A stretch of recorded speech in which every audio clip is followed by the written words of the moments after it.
Light Pollution News, February 2026 Connection.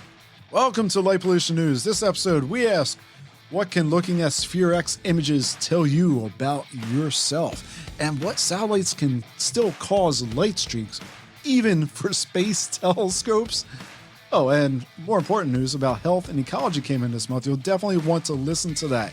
I welcome back AstronEra's Shweta Kulkarni, acclaimed photographer Josh Dury, and a true leader in advocacy work, Mr. Jim Webster. Let's get at it.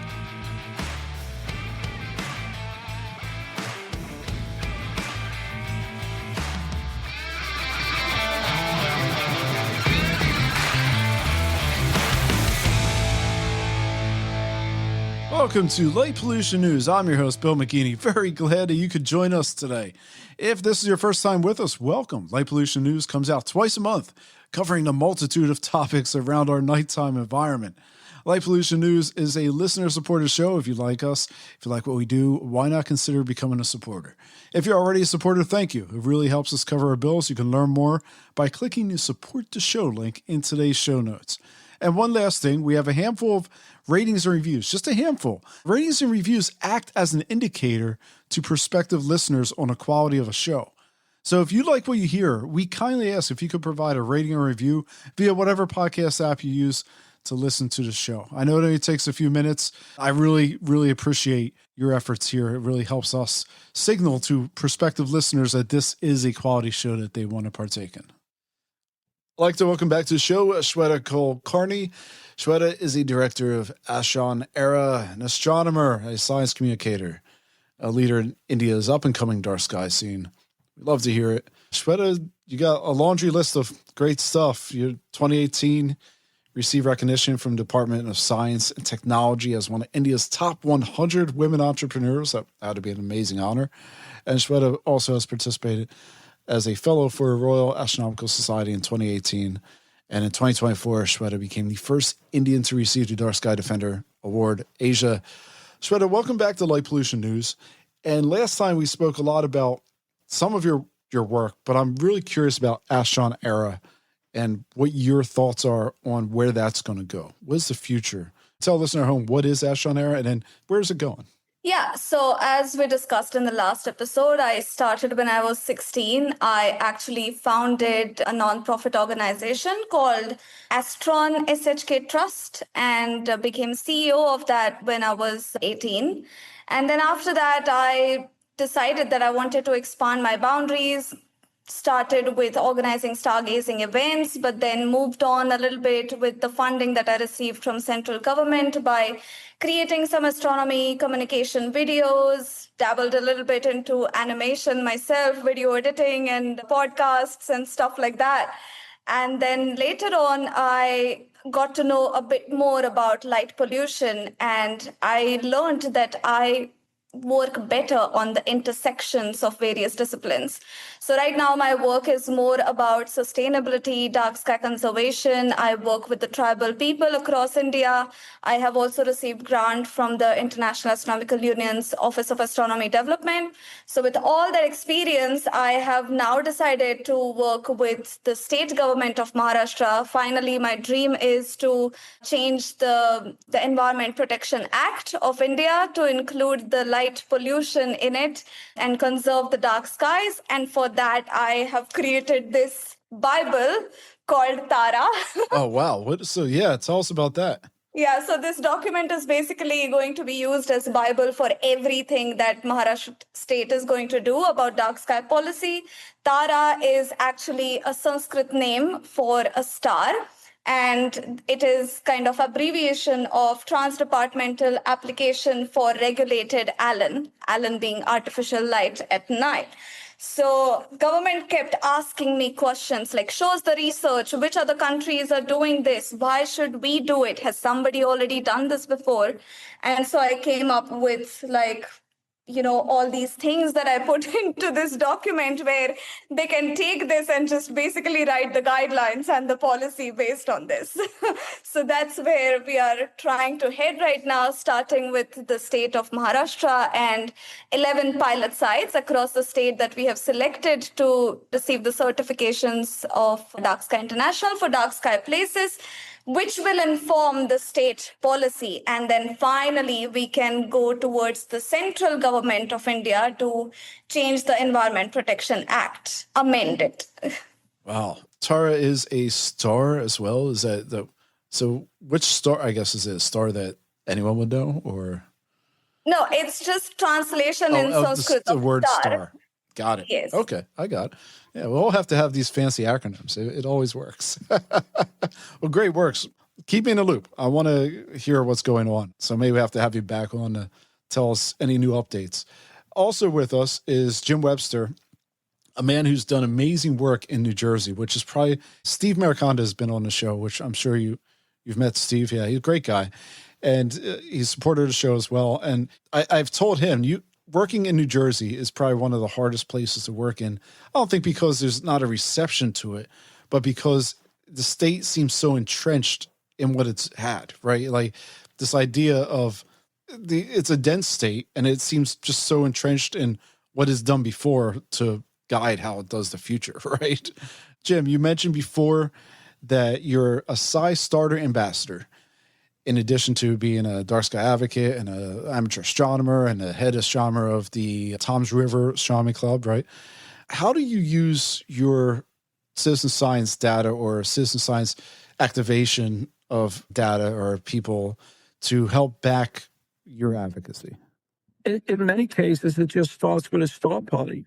I'll have some information board set up with red lights, of course, so you don't interrupt the other astronomers. And at my table, I have a display of information. So I'll go over the citizen science aspects of the night sky.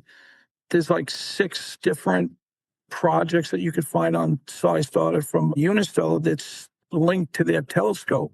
Then we'll move on to conversations about light pollution, and I'll have the display board up there. I have one board that has a number of bullet icons on it, and it just says, ask me, about the light pollution.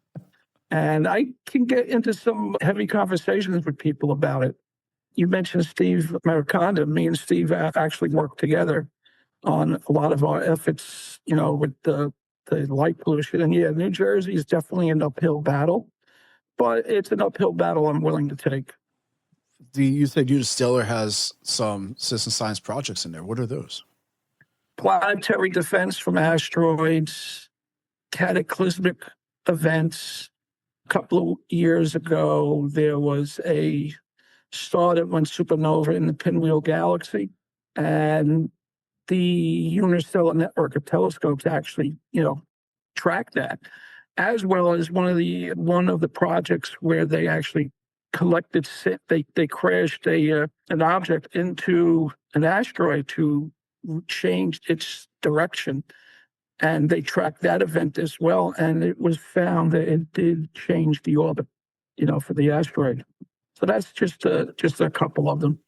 I wonder about a lot of the localized data. I know talking with folks here in the Audubon Society, when they started doing a Lights Out program back in 2019, I believe, 2020, mm-hmm. That's how they did a bird counts. And here at Philadelphia Natural History Museum documents all the bird deaths. They have, a long list of data that they were able to use to persuade private businesses on, some of this stuff, right? What you were just talking about, going from business to business. Hopewell, New Jersey is a perfect example of that, where the local Hopewell advocate did do that. And they were actually making physical changes to the lighting. And they're going to end up creating their own dark sky group because of the intensity of the work they're doing. God bless them. That's a lot of work. Yeah. And back to the citizen science stuff. Yeah. Globe at Night is a project that anybody can do. I like to hawk it as anyone can do it from the age of 8 to 108. Most of the time, all you need is a cell phone to collect the data. So Globe at Night, you're basically going outside, letting your eyes adjust the constellation of choice, for that time frame. You count how many stars you can actually see. And you report that data back to Globe at Night, which links you to SciStarter, of course. And they've been doing that for a long time now. And they've actually proven from that data that light pollution is actually accelerating. So it's now no longer the 2% every year. It's actually a lot more, based on those studies. One project I think would be relevant to do is, it was mentioned about lighting from 3,000 to 4,000, 3,000 as you're driving. Data on that, on how widespread that is, and do a comparison of like medical data to see how many people have experienced seizures. Because even though it's subtle strobing of lighting can create a seizure episode. Yeah, That's a good, something that could actually be looked at. that's a good thought. Give me some ideas to work on here, Jim. All right. And last guest here I have is the Starman, Josh Dury, joining us today. You've compiled some amazing shots last year. Truly some great stuff. Josh, what was your favorite image you took last year? Do you have one that you just sit there and be like, man, this is it? Or are they all just kind of like your kids and you're like, oh, I like them equally? We can compare it like that, Bill.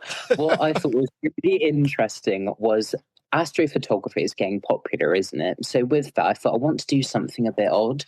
So it was looking into the moon out of all celestial subjects, and a very scientific project, which is called the Major Lunar Standstill. So basically meaning that the moon rises and sets from its furthest north and south, and how ancient sites are aligned to these positions of the moon. It's been debated for over 60 years. So to take photographs from primitive observatories then of the British Isles, like stone circles and ancient sites, and of course, things have changed in 4,000 years, but to capture these bunch of images, a portfolio of work to show this operation of the moon doing what it's been doing for over 4,500 years, I just thought, yeah, this is mega. It's really exploring new realms as to what our ancestors were doing in connecting land, earth, and sky, and potentially seeing the sun and the moon as gods as well, and really where it could advance this project of archaeoastronomy and that connection that we have with our ancient past. So I'd probably say it's not a single image, but more so a body of work, Bill, I would say, yeah. What you're describing right now, Josh, would be a perfect candidate for creating a citizen science project. And you're basically collecting, crowdsourcing the information to meet the end results that you want. So if you ever want to reach out to me and talk to me about it, I can hook you up a site starter, create a new project just in, from what you're looking for. That'd be perfect. Thank you very much, Jim. Yeah, that'd be great. It really, yeah, it is nice. Making connections here. I like it. Nice work, guys. I was going to ask that. I was going to ask if there's a way, when you're out there shooting, is there a way to tactfully kind of take shots of sky glow, or some way that and you were talking about this before with headlamps, to find a way to tactfully showcase the impact in a way that both is not a miserable image to look at, but also showcases the actual, it conveys what you're trying to get at, right? It's very much a conversation of a double-edged sword, Bill. It's very interesting because you see these very beautiful high-definition images of, say, landscape photography in this example, and I don't like to admit to this, but sometimes sky glow can actually accompany itself to the image by giving a sort of tonal contrast, as it were, between the beautiful inky blue colours of the Milky Way to the more slightly subtle orange sky glow from hundreds of miles away. But also, what I think is an important consideration, like we were discussing, Bill, is how do we accurately capture an image of sky glow? Because if you were to do, say, a long exposure and you compare that to a lens with that big piece of glass, how much light is that going to gather? Is that really a true representation of what we're capturing, or do we aim to take images at a very select camera setting, or exposure rather, to mimic what the eye does see? Because astrophotography, it is got that magic element of revealing the wonders of the night, but there's also an element to keeping that natural element to how the human eye perceives it. Yeah, I try to do because I do a week-long Instagram posting for Dark Sky Week here with the local a big friends group, but it's a local friends group. And what I did last year is I did a time lapse of the night sky. And I used a filter on it, just a kind of a standard light pollution contrast filter. And it took some manipulation to make it enjoyable, per se, right? But what it showed was the dearth of stars over that period, right? You only had the brightest and the subtly brightest. It wasn't like in your dark sky spot where you have this whole, ocean of stars. I think it worked. I think people understood that. So before we begin today, I want to alert you, listener, of something past guest Mark Baker forwarded to me. And his organization, Soft Lights Foundation, has submitted a petition for the U.S. Food and Drug Administration requesting them to investigate the impacts of LED lights on individuals. If you are interested in learning more, you can head over to our website, whereby we have a link directly to that petition in today's show walkthrough. So definitely check that out, should you be interested. Let's stay in this photography realm, right? From Prensa Libre, the acclaimed astrophotographer advocate Sergio Montefar recently debuted his Estrellas Ancestrales, the Ancestral Stars Project in Mexico City. It includes a series of Milky Way shots over important Mayan sites. An exhibit showcases images of this archaeology, Josh, right? Your archaeology and the mythological context within the Mayan culture. Josh, this is really what you're aiming for. So why don't you tell us a little bit about how it is to kind of set up these shots and kind of think about preparation you need to do just to get to that shot? I think when taking images of the night sky, you have to be very much acclimatized with the subject itself. So by understanding the subject, I could therefore say I'm more an astronomer than I am a photographer, to understand that the subject we're photographing, how does it relate to the night sky? And as we know with the Maya culture, they were very much connected to the night sky. And also, as I said earlier, the sun and the moon potentially being perceived as gods back then. And, similarly to here in the British Isles. So, for example, Stonehenge is the obvious example that one may drift to. But it's just looking at this connection, that what were these people looking at? And it is just simply that connection, I believe, through starlight, that, we're not looking at things instantly, we're looking back in time. And so by taking images of, say, the Mayan temples per se, it's a really lovely fitting narrative, because it is simply that connection to time on a human scale, on terra firma, but also in the cosmos. There are two types of boundless elements to time we cannot reach. And it does get quite perplexing when framing and taking these images. It's a fun experience. Yeah, and the goal you're trying to do is actually tell the story of the land with the background, right?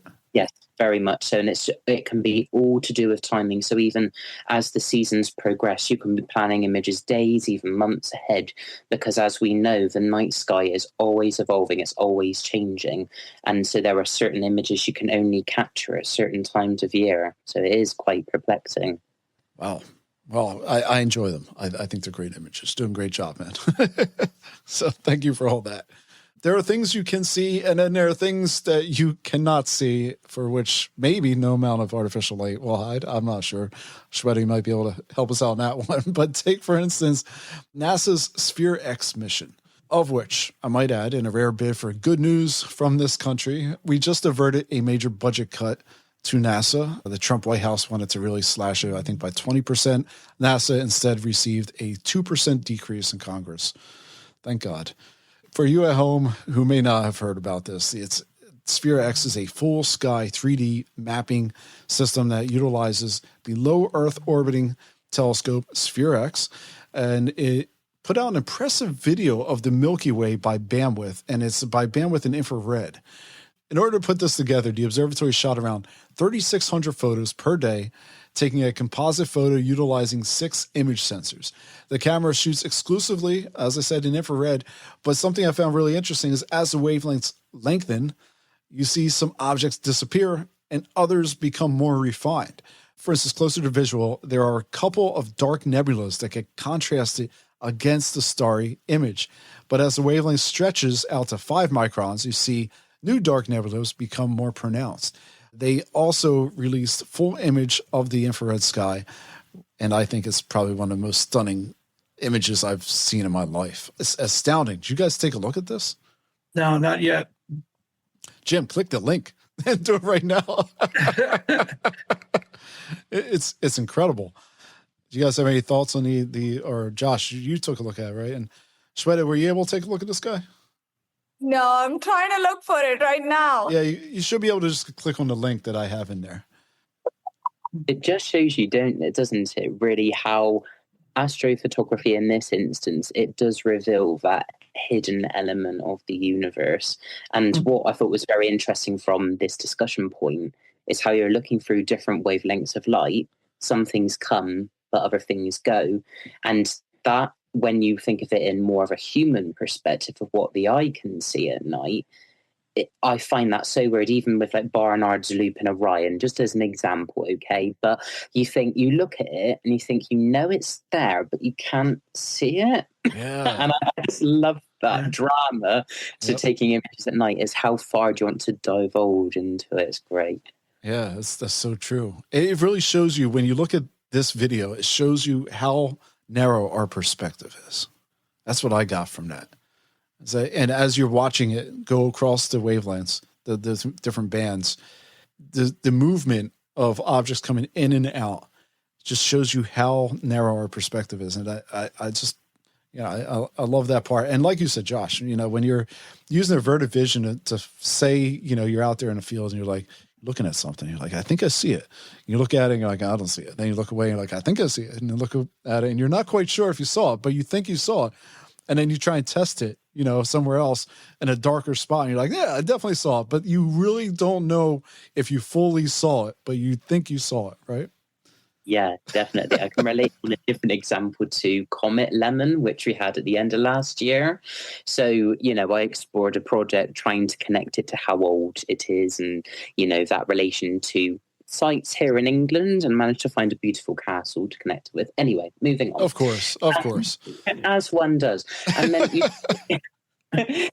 you're trying to look for the comet, and then obviously the sunlight's beginning to go away, you're going into twilight and then eventually astronomical darkness, and you're looking out for it. And I just love that drama of you can just about see it with your unaided eye, but then you get one of the cameras onto it and it just reveals a whole different universe, like the long comet tail that you can see, ion tails even, and even structure as well. That was amazing with that comet, just to really enhance that sort of celestial terrestrial attraction with it.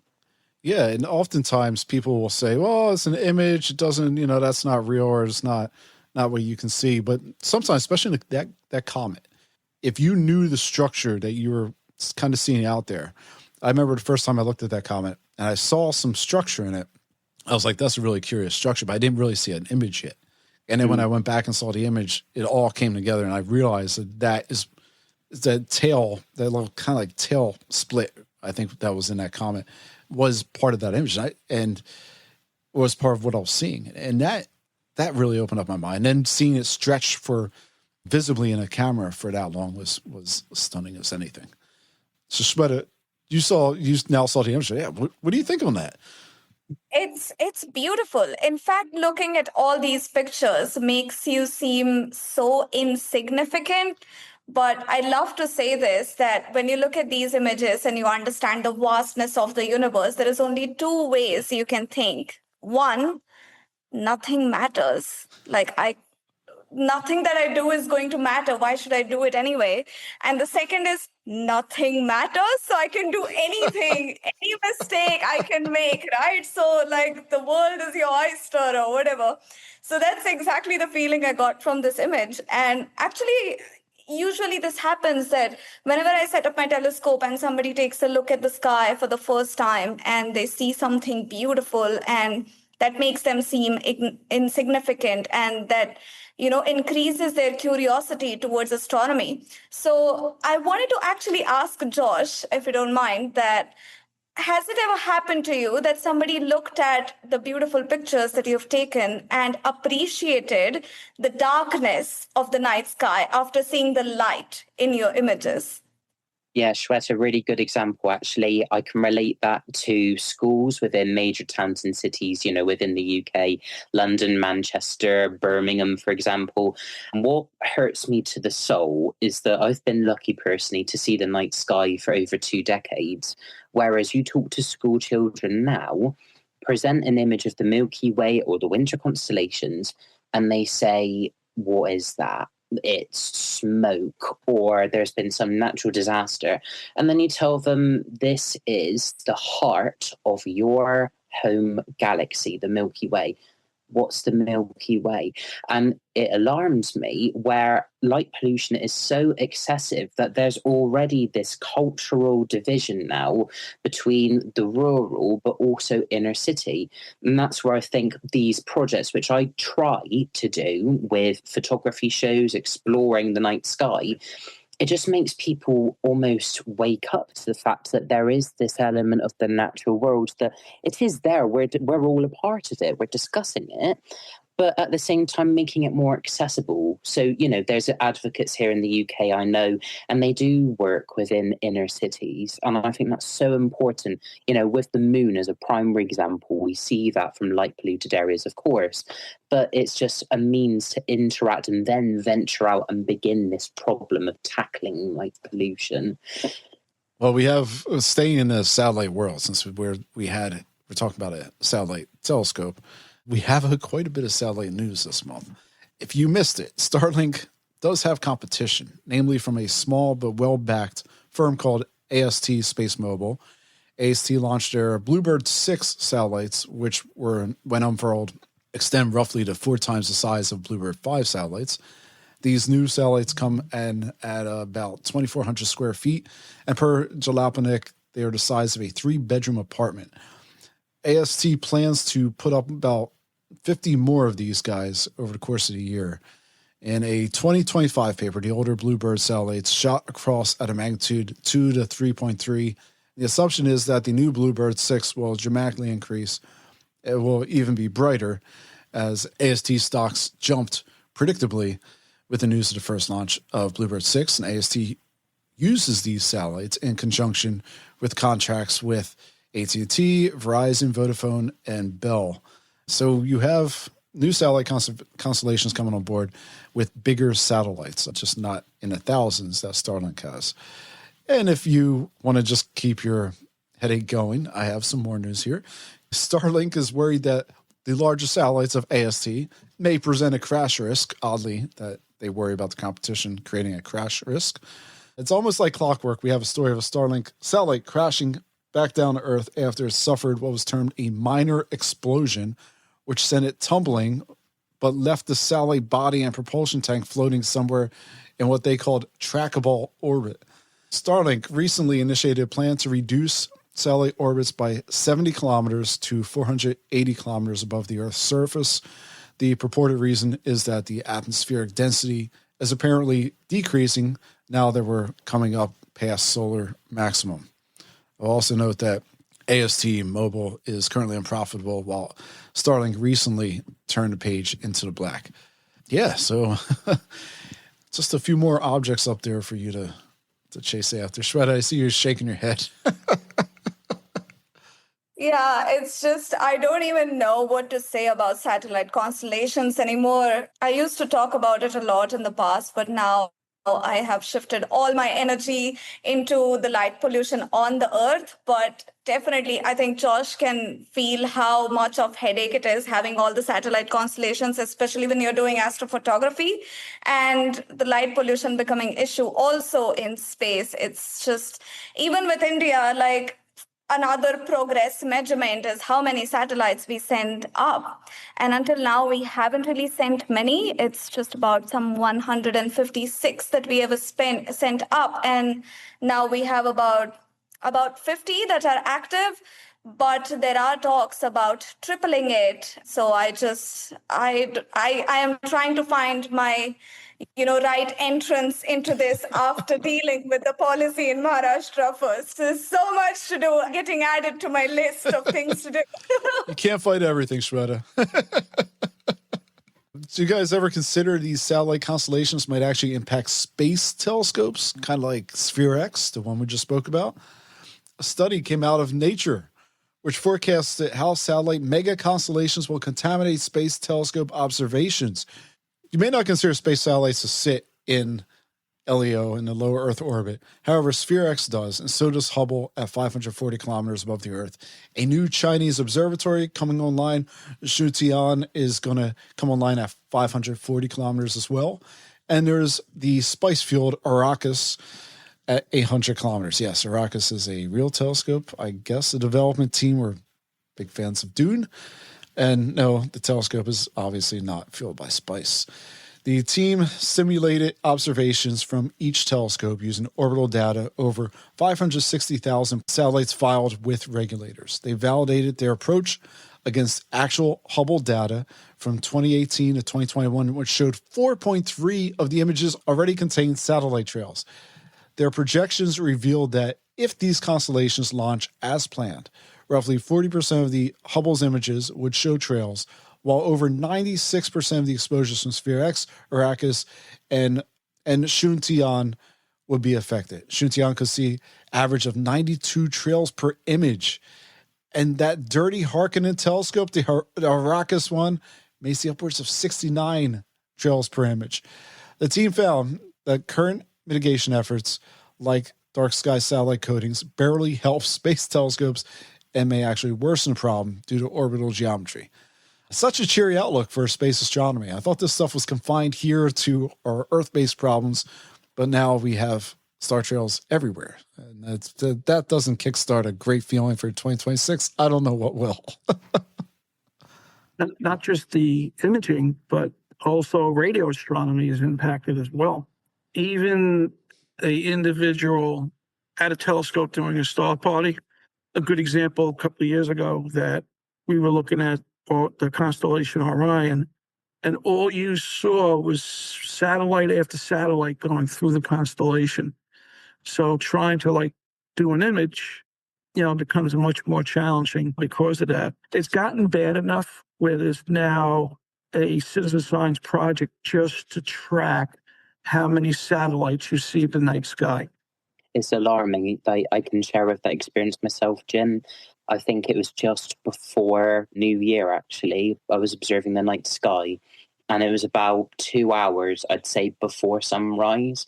You're looking, you're observing, and about 10 degrees above the eastern horizon, you'd suddenly see these massive flares, one after another, and kind of looked to me like something out of E.T., because you look at it and you think that is out of place. I have not seen this before, and it's bright. But when we consider something like this with mega constellations to what is now being proposed with Reflect Orbital, this scares me.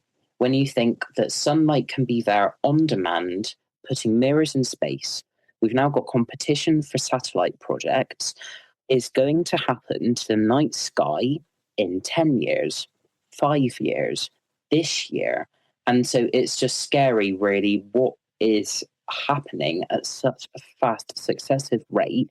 And my belief, which is we've got to start imaging now, even if it's for an archive or to put forward to environmental groups and organizations, because that, for something we all love, like Shweta, you were mentioning about earlier, which is to try and not go too deeply into the subject because the statistics of it are scary.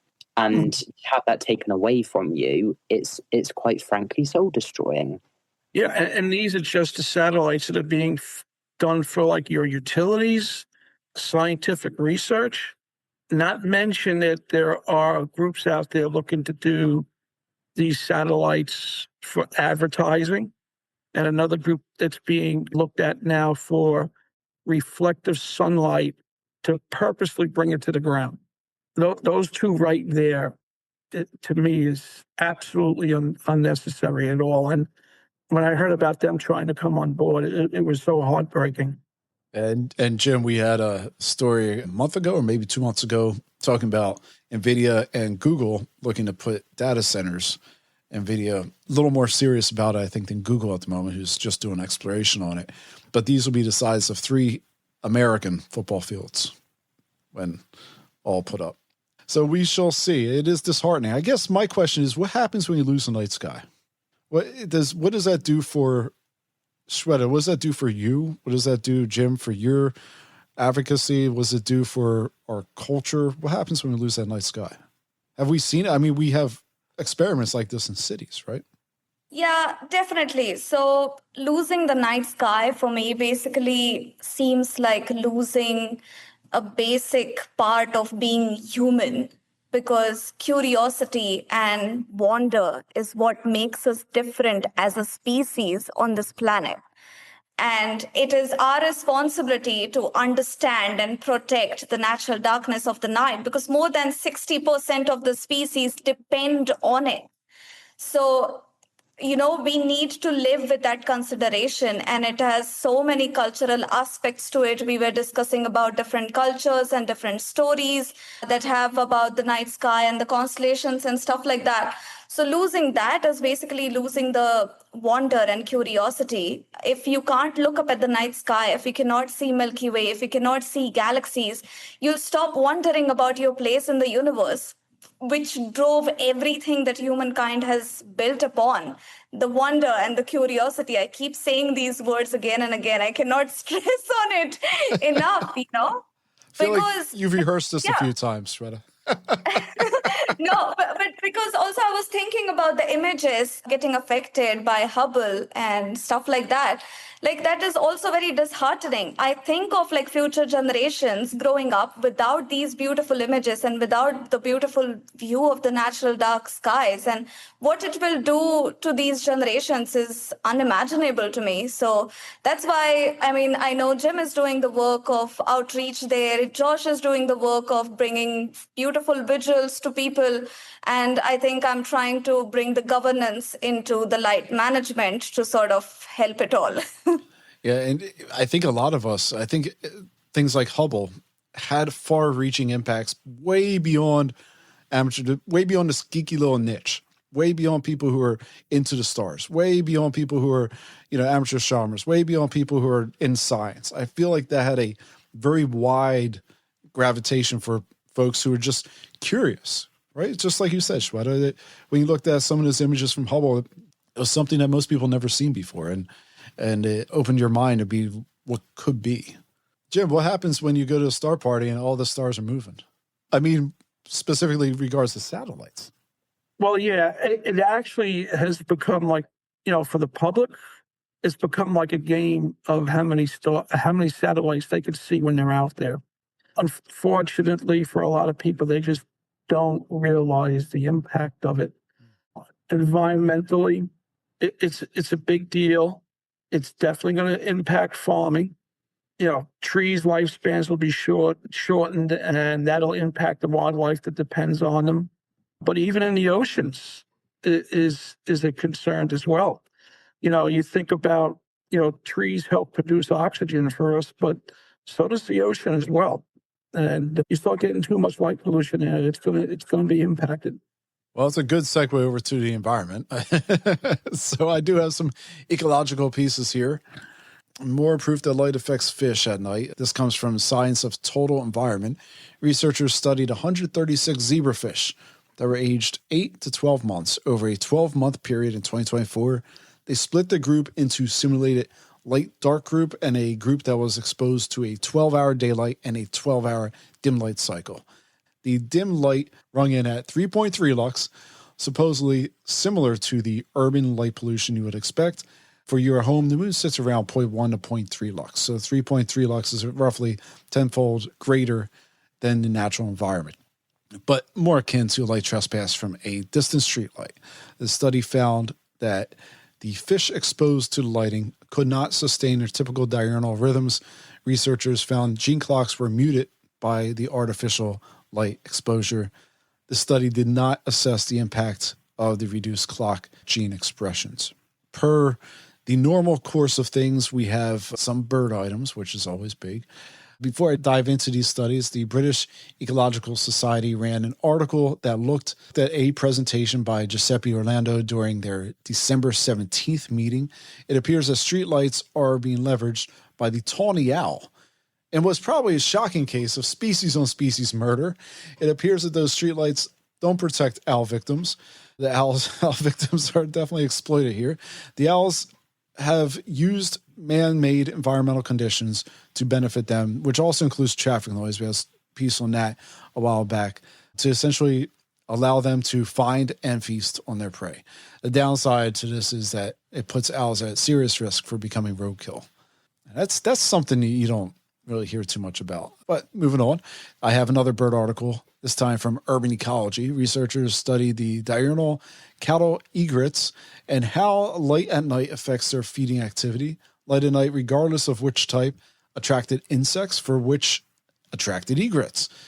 Overall, just under 8% of the egrets studied shifted their behavior to match newfound opportunities, which included some that extended their days to 2 a.m. And there's a review out of the journal Wild, which synthesized how birds time their reproduction across seasons and what happens when those signals are disrupted. The researchers compiled findings from studies on multiple bird groups, including songbirds, raptors, and waterfowl, and they looked at how the length of daytime, hormones, temperature, food, and artificial light interact to affect breeding. Found that while day length is the primary cue, other factors can override or fine-tune that signal.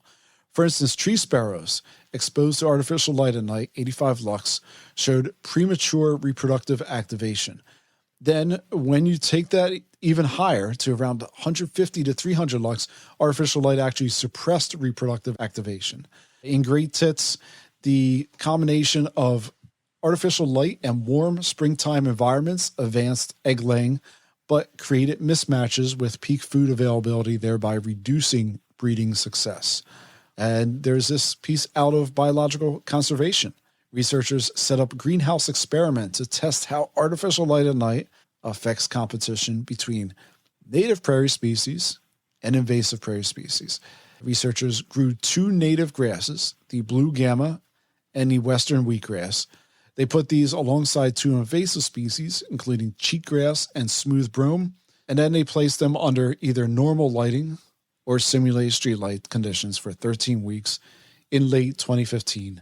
These lights included 6 high-pressure sodium lamps at 5.5 lux with a light spectrum of 400 to 700 nanometers.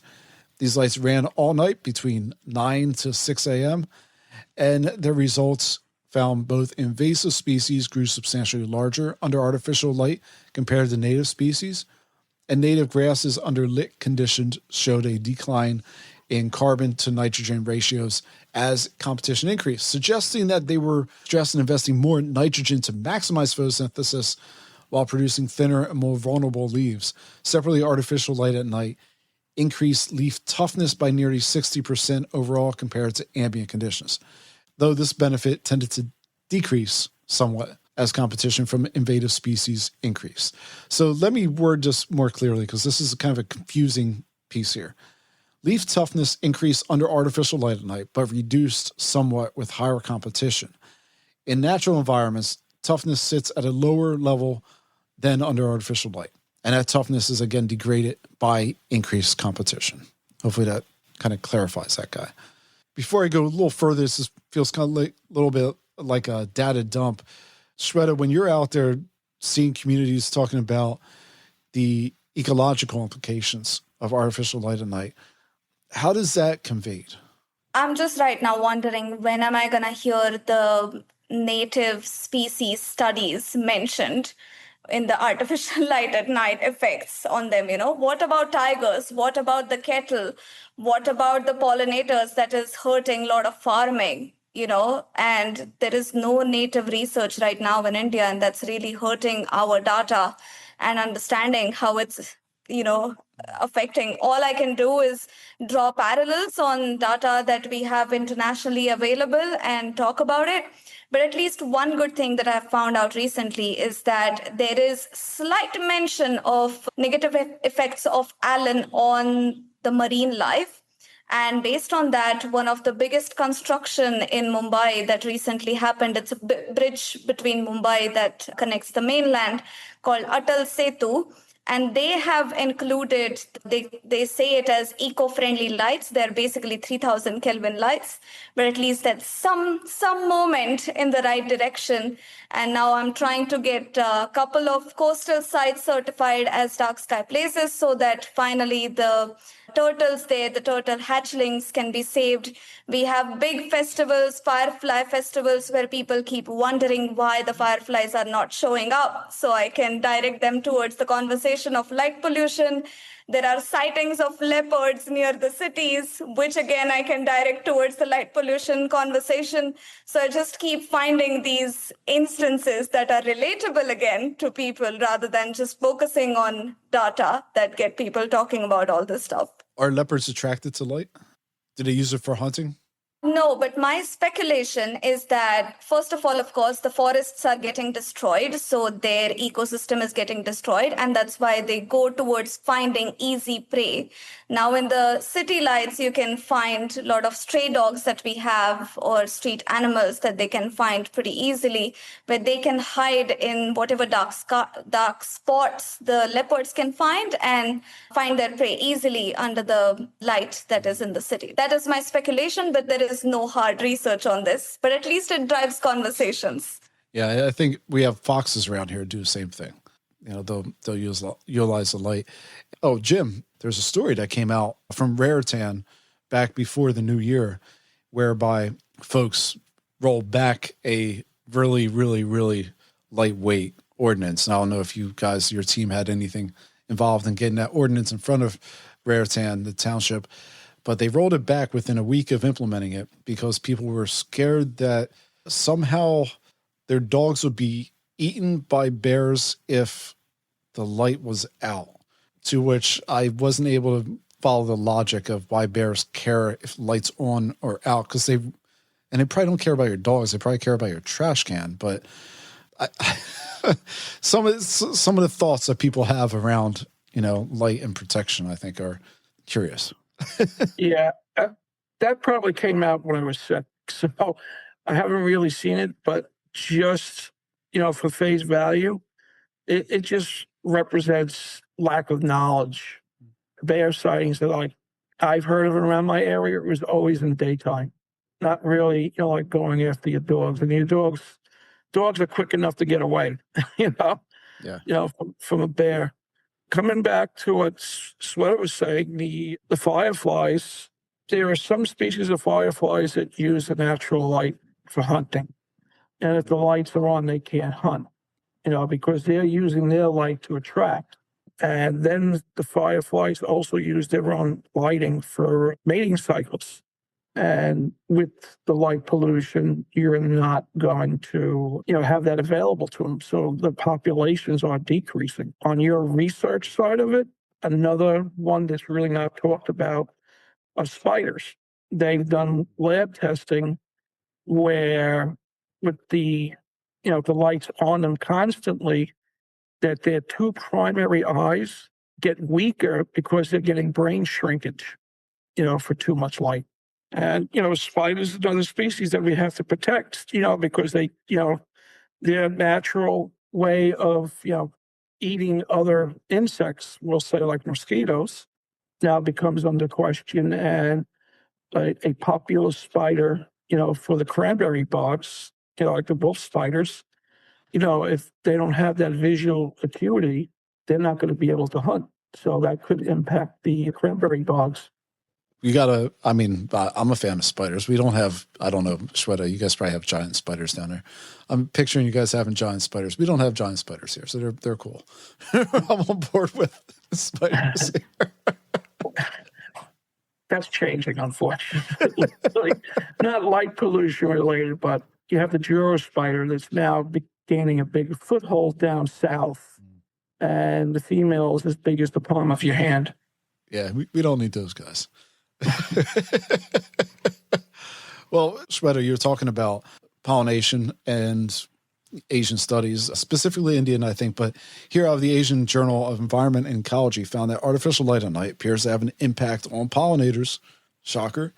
Cited issues including changes to foraging patterns, a reduction in pollen transfer, and disorientation of pollinators. For you at home, who may be wondering which pollinators the review found mentioned in the research.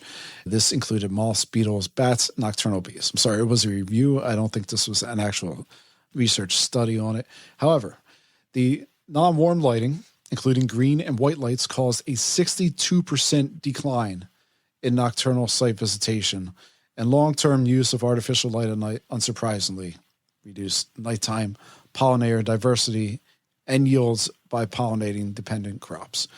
So, it's stuff's out there, and we have a whole ecology, literally a whole tab of all the ecology stories that we go through. My suggestion to you at home, if you're curious about this topic of ecology, is go over to your ecology tab, throw it into any AI you use, because there's so much data in there that it's much easier to just have AI sort it for you and then to work with it from there. But definitely check that out. And there's 2025 ecology wrap up. It just came out about a month ago. So check that out. And to close out ecology news this episode, researchers in a study from the Journal of Applied Ecology sampled 22 wind turbine locations, including the base of turbines and ones at wooded edges around roughly 250 meters away. They captured around 29,000 bat passes from a variety of bats mentioned in the study as guilds, which simply lumps bats together not by their species, but by their echolocation abilities. The findings showed that bat activity was consistently higher near turbines with constant red light on compared to a control site without lights on turbines, suggesting that light activity attracted bats and increased the potential for collision risk. When turbines used the ADLS system, which is a radio-controlled system, as planes come up, the lights come on, thereby it's the best of both worlds. Seen this implemented in Germany and in, believe Washington State here in the U.S. Bat activity dropped back down to that of the control sites. So I want to stress that researchers did not count deaths, but just activity. So if any of you listeners at home live near wind farms or have this experience of wind farms, I'd be really curious about what you guys see and what happens out there. So definitely forward that over to us here at the show. Josh, you probably work around wind farms a lot. There's one I can relate to on the Outer Hebrides anyway. This is one of the reasons I went last year. It's a beautiful water scale 1 location that I know. They are planning to submit a wind turbine project in and amongst the water scale 1 location. And that alarmed me, especially that, I understand the purposes why we need a red light source on these turbines, but also this, it seems, lack of consideration for the dark sky place and where that holds a hierarchy in terms of, say, sustainability. And when you see that conversely taking images with something like wind turbines, I notice it a lot in my photography, but also, again, I take these images to tell the story, really. So the conversation can go both ways. We can see the pros, but we also see the cons. But it's more alarming, Bill, when I hear you with what we have discussed, these impacts to migratory corridors with bat populations, and also some of the work I've seen in dark sky whales as well, by this change of light pollution being generated from lighthouses, for example, changing from white to red light. Obviously, that's a very good consideration, but it just shows really how we're trying to make sustainable decisions on these things, but also they're having impacts in other ways. It's a really fine, tough balance.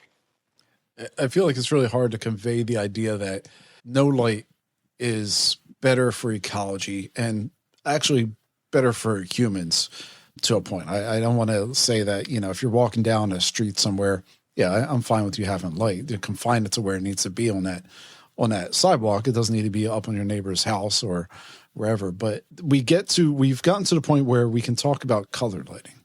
That's okay. But there's a huge gap. Like, no one wants to walk. It's like you're walking on the edge of a mountain or something. Like, people won't want to take that next step to say, hey, do we need this lighting all the time? I don't understand for life of me outside of the cost. But again, if you're putting up this thing, it should be amortized in the cost. Why you wouldn't have radio controlled lighting for these towers? That's my personal take on that. But it is what it is. Yeah, Jim. in reference to the towers with the red lights, I think that has a lot to do with the FAA, for protecting air traffic. But the benefits of the windmills, I think, aren't really realized there, for all the impacts that they have, like what was mentioned, bird migrations, day and night. None of these windmills should be going up in primary migration paths. I'm not looking at the research. I'm pretty sure that has not been considered. No, it definitely has not With been the amount considered. with the amount of bird, I know they're looking to do it on the Jersey Shore, which, thankfully has not happened yet. But like just doing the research, and there's a battle going on with them doing soundings in the ocean, contributing to like whale and dolphin deaths. There's nothing confirmed, but there's nothing not, where is it contributing or not? But since they stopped doing the soundings, you don't really hear about the whale deaths anymore. I've always wondered about wind farms, and I'll just throw it out there for myself. I'm not a fan of wind farms. I think they're probably the least efficient way to generate energy.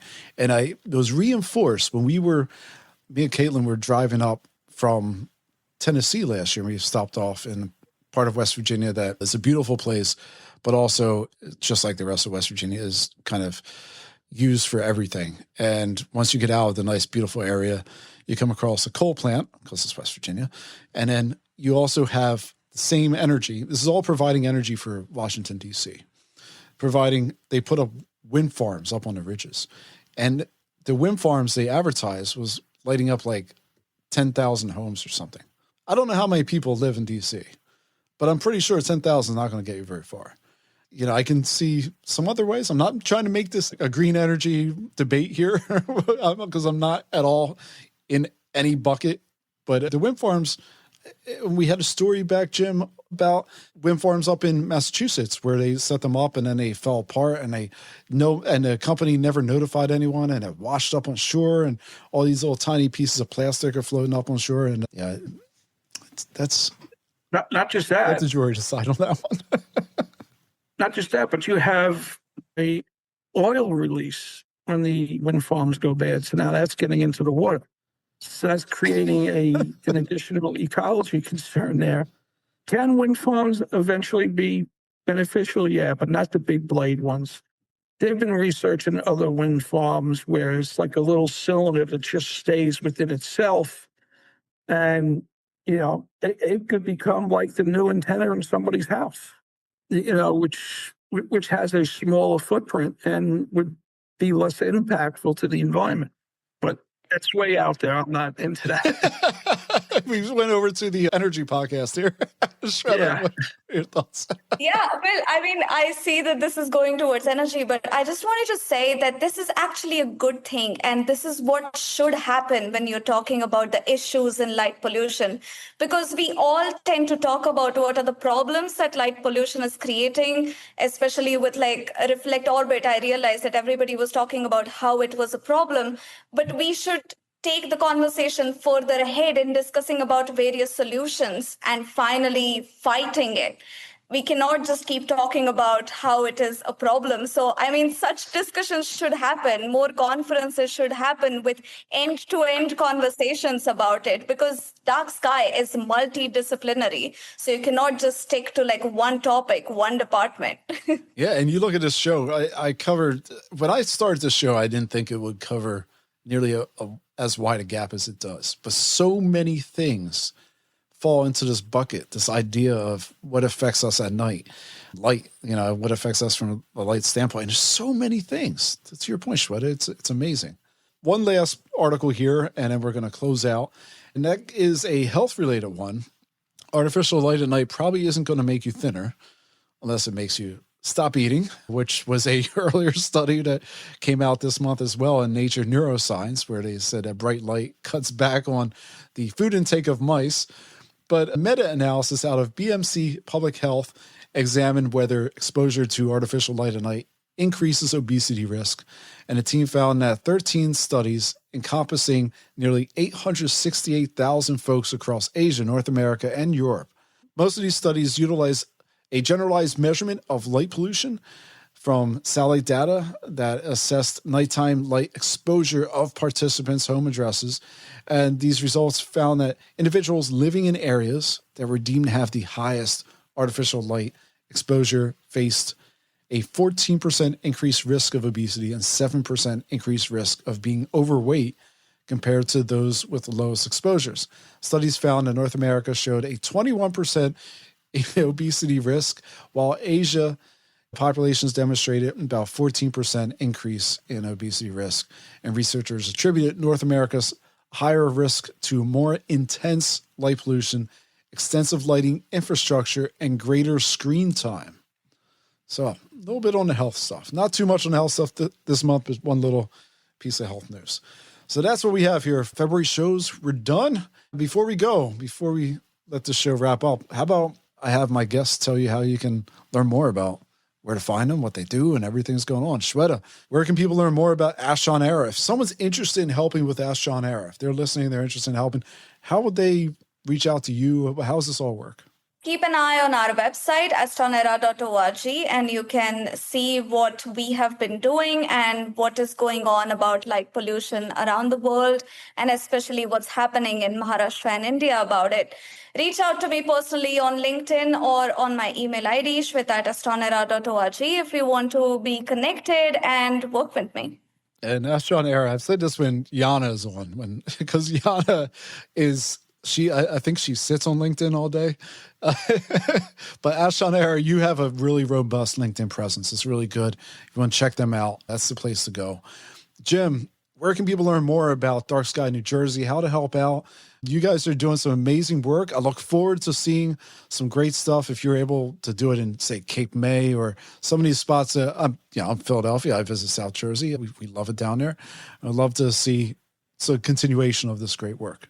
Sure. You could find us astra-nj.com, darksky.newjersey.com as well. They both link to each other. Within the area, you can also reach us at Robert J. Novin's Planetarium, and they'll forward you to us as well. The last one would be at scistarter.org. If there's questions on light pollution, they will reach out and send you to me as well. Jim, before we go over to Josh, if I'm looking for a good dark sky spot in New Jersey, where do I go? Where's that spot? Closer to me, you would have to have a special use permit at Island Beach State Park. And if you do identify interest in the night sky, they'll probably send you over to Astra. We do have private club sessions in the Island Beach State Park, and you can, pick up the Milky Way and the night sky very well from there. If you go to our club website, we have a YouTube channel, and you can actually, see what you see there. And so they will go through the club to be able to get access then? Yes. Yeah, because the park technically is closed at night unless you're a fisherman. Now, is this something you need a truck for? No, you can have a car, and if you with the special use permit, we would let them know that we have somebody coming in, because they do have to track where people are. There are a couple of other places where you can get the Milky Way. You mentioned Cape May. I have spoken to them, and I have used the astrotourism information for them about it. You can get some really good Milky Way images down there. They just got to correct some of the lighting. Yeah. Yeah, and it's a huge, huge ecological area too. Yes. Very, very important area. And with the designs of the buildings there, there are really nice light pollution certified lighting that would fit into the old world Victorian homes aesthetics that they have there. Yeah, this is for you other two here. It's like a town has kept its old, all the homes are like Victorian homes. It kind of kept itself trapped in time. So it's got a really nice character. It's one of those rare towns in America that actually has character. We don't have many of them here, but it is one of those. And then Josh, why don't you tell us where you can find your great new book, how to follow you and all your stuff that you're doing on Instagram, and also what's up for 2026? Why don't you give us a teaser of what we're going to be seeing? I'd like to say thank you very much, Bill, for having me on Light Pollution News. If anyone would like to get a copy of 52 Assignments Night Photography to learn taking photographs of the night sky or adopt sustainable approaches to it, you can get the book in any major bookseller in the UK, US, and Europe. But for my other social media links, you can find that on my website, joshjuryphotomedia.com, and also on Facebook, X, and Instagram. In terms of recent projects, however, we've got a couple of exciting things coming up this year. I think there will be a certain day in August when daylight will turn dark for under 2 minutes across Europe. Very exciting. And then maybe a trip over to the US and see some lovely glowing bioluminescence in forests. So let's see what happens this year, but it'll be exciting. Oh, that's great. Look forward to seeing all the photos. Definitely stay in touch, everyone. And one last time, thank you, the guests. Thank you guys for staying with us today. I also want to thank our volunteer all-stars, our social media duo, Emily Byers and Laura Taylor. You guys are killing it. So thankful for everything you guys are doing. So thank you. Thank you very much. Thank you to you, listener. If you like what you hear, why not consider becoming a supporter? You really help us continue to do what we do. Literally, you pay the bills. So you can learn more over on our website, lightpollutionnews.com, or in today's show notes under support the show. And of course, Caden, thank you for the incredible work you do to make it sound as good as it is, and my wife, Caitlin, for managing us here at Light Pollution News. This show is recorded on January 25th, and you can learn everything about today's show, all the links, all the show notes, and everything by going over to lightpollutionnews.com. Keep an eye out for us on whatever social channels you use.